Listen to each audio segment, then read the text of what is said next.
Are you looking for resources to inspire your primary pupils to read and write poetry? Well, on today's resource review, we're examining 3 resources that might fit the bill. They are a website of lesson plans, an alphabet of poets, and a dictionary of rhyming words and phrases.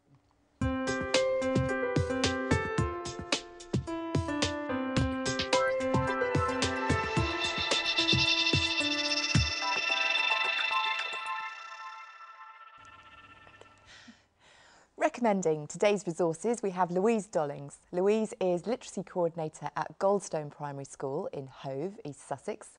On the panel today, we have Fiona McCorkadale. Fiona is Assistant Head Teacher of St Luke's C of E Primary School in the London Borough of Islington. And on the panel also we have Peter Taylor. Peter is Head Teacher of Worth Primary School in Poynton, Cheshire. And our resource investigator, Matthew Tosh, is out and about seeing how the resources go down in the classroom. Well, Louise, let's talk about your first recommendation for us today. It's a website and it's called primaryresources.co.uk. Tell us about this resource. This is just a very versatile, useful resource for all areas of poetry. It's very well organised so that you can find the particular areas of focus that you need quickly. The resources are also coded so that you can see what year group they're aimed at or key stage. So it's just a very useful resource to have for poetry teaching. And so this is very much a teacher resource? Yes, although I have also used it with children independently, given the initial input, and then they've gone away and had a go at this themselves. And it's a free resource? Absolutely, which makes it all the better. Yeah. OK, thanks very much. Well, now let's go over to Matthew. He's visited Lowther Primary School in Barnes in South East London to see how this resource fares in the classroom. Primaryresources.co.uk gives you free access to a variety of resources that you can use in the classroom. They can be lesson plans or activity ideas. Now I want to navigate through to poetry, so we'll go through to English. Now you'll notice as I've gone through the pages, each screen is split up into sub-menus, so it's easy to navigate through. And here are our resources. Now next to each one you can see some symbols. That tells you what year group it relates to, but also what the type of resource is. Well, let's have a quick look at some of the resources. This one here, the images of insects, gives lots of different poems enriched with pictures. So that can be quite colourful to use on a board. Well, I want to look at the metaphor, simile and onomatopoeia section because there was something I found here. Again, lots of descriptions, images and colourful things that you can use on a whiteboard. Well, now let's go and see James Dodman and his Year 5 poets to see what they make of the website. Today we're going to be looking at a poem called 11 English Footballers. First thing we're going to do though, we're going to start off by trying to make words that rhyme with the words on the board. Can you tell us what you've been doing in the lesson today? Yeah, we were doing some work to do with poetry and mainly trying to find some rhyme in a poetry to make it as enjoyable as possible with the class. How easy do you find it to navigate through the website? Yeah, I mean, I've used it before actually. It's a useful website and yeah, I think it's very easy to navigate. More often than not, there will be something on the subject that you're after. This time we've had 10 and men, 9 and line. What do we need to rhyme with next time? What do we need to rhyme with? So do you see it as a time-saving device? I think it can be used as a time-saving device, but I also think that it's a it's a good place to start. Get some ideas from if you're just you're starting a new topic that maybe you don't know so much about, and just to give you some ideas that you can then change yourself to adapt. And there's lots of good stuff on there, but I do think there's stuff on there that I wouldn't use as well. So yeah, overall impressions of the website. Yeah, very good. I think there's lots and lots of good information on there. Just need to be careful that you use it and adapt it to your own class. Thanks, James. Well, you might need to adapt it. Let's go back to the studio.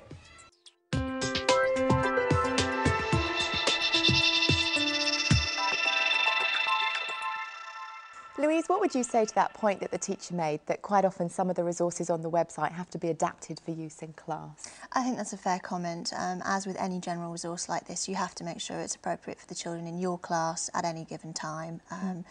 There are some very good ideas on there that you can take and adapt quite easily. OK. Fiona, what do you make of this resource? There are a nice range of different kinds of resources. There's things that you can print off and give to children, flip chart activities, PowerPoint presentations, the way it's organised is very easy to use. The last thing you want to be doing is having to trawl through lots of resources, whereas the little icons show if it's going to be appropriate for your age group and the type of document it is. I do think you do have to be evaluative when you look at it, as you would with any resource. It varies in quality, so you wouldn't just assume that because something is relevant to what you want to do, it's going to be appropriate. So. Okay. Peter, what do you make of this website? Even though the website is facilitated by a well-respected company, I think it's a website by teachers, for teachers. And in that, there's some superb, really specific resources. However, there's just the odd error now and again. So like many things on the internet, you have to really check your sources carefully. But certainly for somebody starting a new topic, or a teacher who is exploring a new theme, or a new teacher or an NQT, it's a really great resource. Do you think that is a problem, Louise, that there might be variable quality? I mean, it's a free resource, it's out there on the web. Is everything going to be good? I think, unfortunately not. You know, I think that comes with, comes alongside the fact that it's a free resource. And as we said earlier, you just need to be a bit thorough and check that it's appropriate. Okay, well now let's move on to Louise's second choice of resource for us today, and it's called The Works 5. Explain this to us, Louise. This really just does exactly what it says on the tin. It has poetry for all aspects of the literacy hour. Again, you don't have to trawl through books and other resources trying to find examples for the poetry unit that you're on. This particular one is arranged alphabetically with poets. Also, there's a range of poetry in there, so you're not then presenting the children with a particular type. But if you want to, then you can work that way with it also. But essentially, it's one poem per poet. Yes. In alphabetical order, according to their surname. Yes. Okay. Well, thank you very much. Now let's go back to Matthew. He's visited Glebe First and Middle School, which is in Middlesex in Harrow, to see how the Works 5 fared in the classroom. The Works 5 is a collection of 260 poems from 260 poets. So the likes of Shakespeare, Wordsworth and Tennyson are in here, as well as some lesser-known contributors. And there's also some contributions from overseas. There are all kinds of poems in the book. There's solemn, adult, children and even happy ones. Now we're going over now to see Kath Brown and her class to see how they get on with the book. A gnarled, insistent finger silently unfurls to point to someone. It is chosen. You. Kath, can you talk me through how you've been using the book today?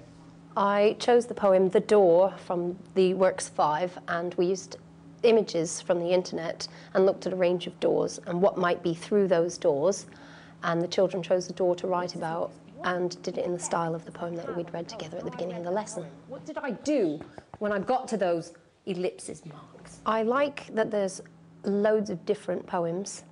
I think it's a very good book for all the topics, all the subject areas. Now the poems are categorised by author as opposed to writing style. Do you feel this is a limitation? It was a bit of a limitation because you had to know who the poet was that you wanted. Otherwise, you wouldn't know what to choose, but it was easy to use because I knew who I wanted. How well does it fit into the curriculum?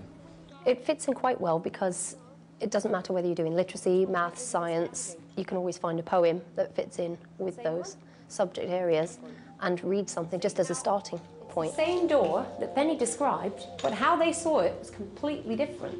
I think doing it by author is a bit difficult. So if they did it by poem or by topic area, I think one of the works does that by subject area, and I found that easier to use. So, would you be tempted to use it again? Definitely. It was an excellent resource that I enjoyed using, the children really enjoyed it, and it made them enthusiastic about poetry. And that's what I want to encourage in the class. Thank you very much, Kath. And now, let's go back to Hermione.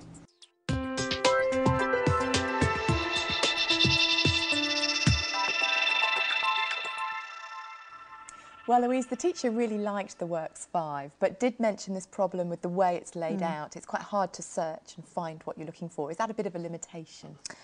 I think it can be. I think if you've taught a particular poetry unit for you know, a couple of years, then you begin to know, oh, I need that poet for that particular day. So in that respect, it's still useful. As was mentioned, there's another book in this series that does organise by subject. So right, so that could be used as absolutely. well. Okay, well, let's see what the panel think. Peter, what did you make of the Works 5? I agree. I really couldn't see why it was in alphabetical order. I didn't quite understand that. And as somebody who's taught poetry for many years, I tend to go to my own poets and my own books, to be honest. And also, something that's advertised as being useful for the literacy hour nearly always puts me off, actually. Oh, no. Poets and the literacy hour doesn't quite seem to go together.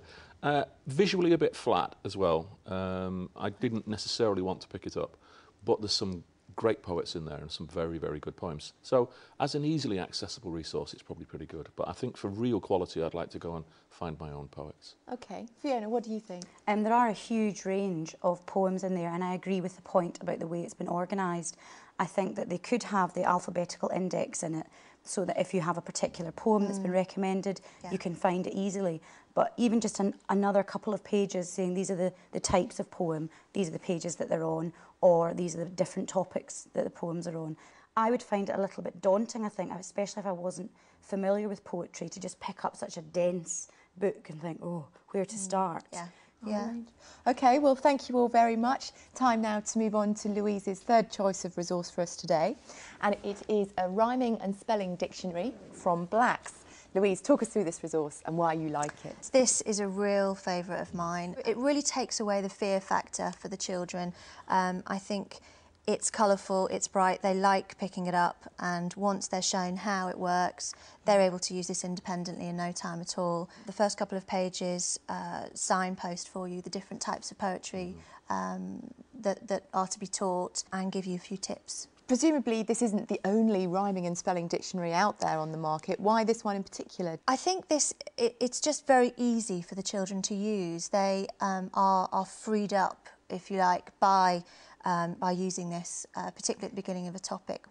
I personally find poetry quite difficult to teach, and I think the children sometimes are a bit daunted by the prospect of writing their own poem, and this is just a really nice way of easing them into it and, you know, making them think, oh, actually I can do this. Okay.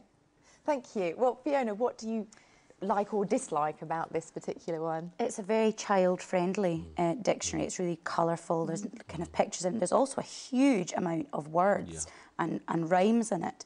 We do have some rhyming dictionaries in our school at the moment, but these are of a higher quality, so I will be replacing them with that. What about you, Peter? I second that. I think this is great. It's visually beautiful. You want to pick it up. It's full of words. It's well organised. The signposting at the beginning is good as well. And I think we definitely need to have more of these back at base. And the staff I've shown this to very much liked it as well. So I think this is a bit of a hit, this one. OK, well, thank you all so much. That's all we've got time for today. But just to recap, the three resources that we've looked at are primaryresources.co.uk website produced by Gareth Pitchford, The Works 5 published by Macmillan Children's Books, and Black's Rhyming and Spelling Dictionary published by A&C Black Publishers Limited. To find out more about the resources that we've featured today, you can go to our website. It's teachers.tv/resource review, or if you want to, email us resourcereview@teachers.tv.